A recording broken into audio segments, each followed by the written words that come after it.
करने पर 10 अश्वमेध यज्ञ का फल प्राप्त हो जाता है। और एक बार विश्वनाथ जी की पवित्र धरा पर, बाबा विश्वनाथ की भूमि पर मात्र आ जाने पर 10,000 अश्वमेध यज्ञ का फल प्राप्त हो जाता है। केवल इस भूमि पर आने पर ही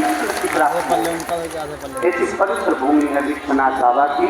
हमारे बीच में माननीय उत्तर प्रदेश शासन के मुख्यमंत्री श्री योगी आदित्यनाथ जी हमारे बीच में पधारे हैं और बहुत सनातन धर्म के लिए जो उन्होंने पताका फहराई है, वास्तवता है कि पूरे देश को दिखा दिया कि सनातन धर्म की एक झलक ऐसी होती है। मैं माननीय जी से निवेदन करूंगा, आपका आशीष वचन संपूर्ण लाखों शुभ भक्तों तक पहुंचे, उसके लिए जोरदार ताली बजाकर आमंत्रित करते हैं।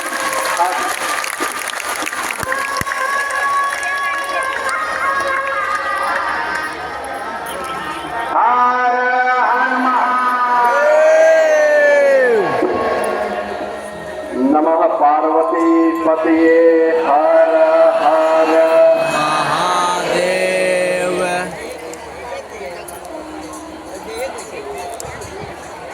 पवित्र व्यास सीट पर विराजमान अरे उनके सीट पे बैठो। पूज्य संत पंडित प्रदीप मिश्रा जी महाराज, इस पूरे कार्यक्रम के आयोजक जगत गुरु महामंडलेश्वर श्री सतवा बाबा संतोष दास जी महाराज, हमारे सभी पूज्य संतजन, इस पावन कथा में उपस्थित सभी हमारे माननीय जनप्रतिनिधिगण और लाखों की संख्या में उपस्थित सभी श्रद्धालुजन,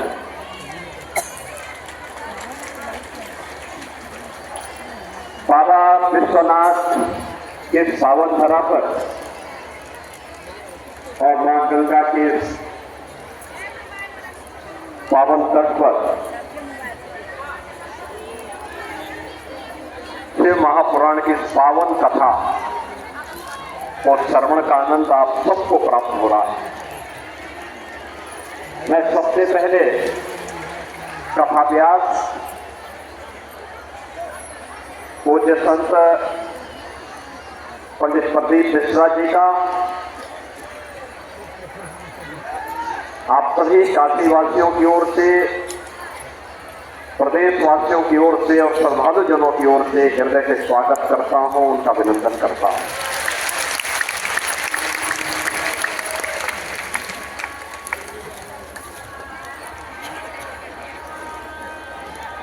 तेरह जनवरी से 26 फरवरी तक, यानी पूर्ण पूर्णिमा से महाशिवरात्रि तक प्रयागराज की पावन धरती पर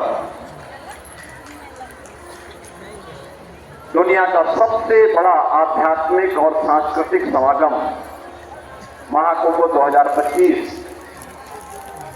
का आयोजन है। और उससे ठीक पहले काशी की धरती पर इस पावन कथा के माध्यम से इस कुंभ का दर्शन हम सबको देखने का अवसर प्राप्त हो रहा है।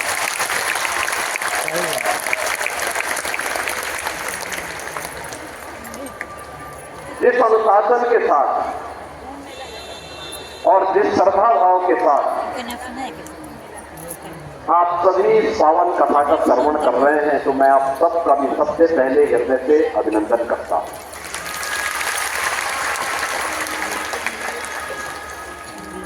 अभिनंदन दोनों प्रकार से, भगवान शिव का भक्त होने के नाते भी,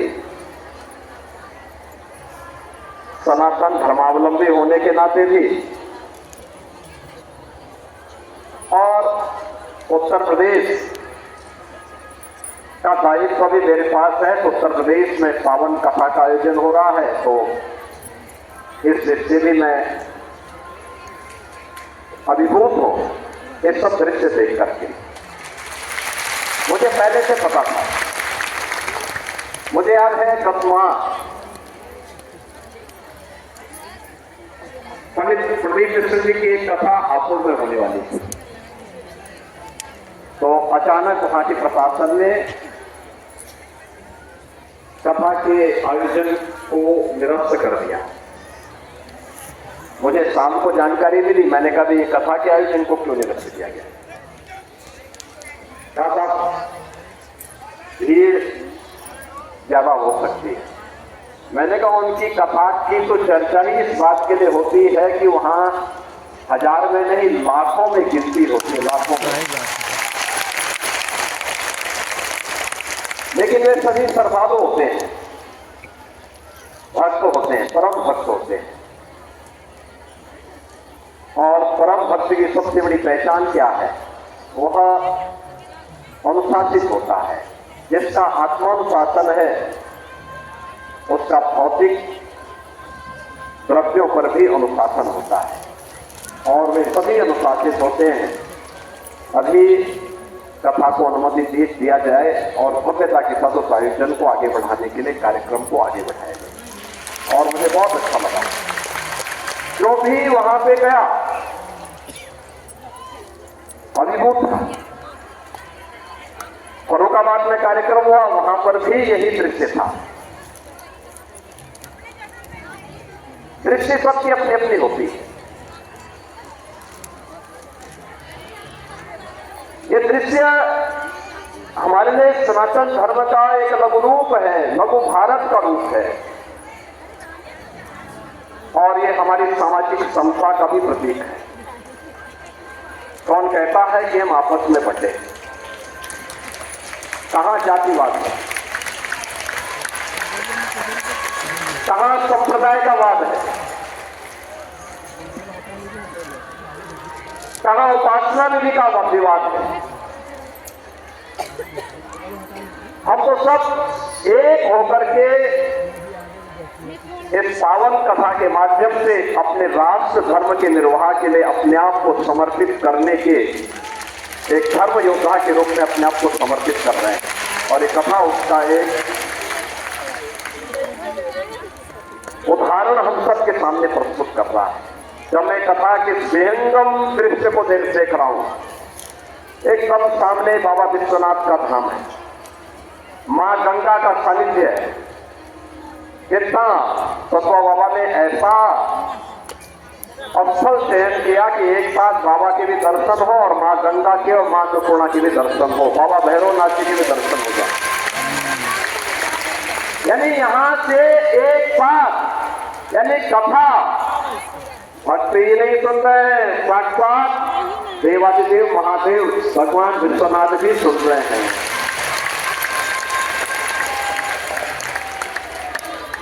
बाबा भैरवनाथ भी सुन रहे हैं, काल भैरव भी सुन रहे हैं, और मां गंगा और मां अन्नपूर्णा भी सुन रही है।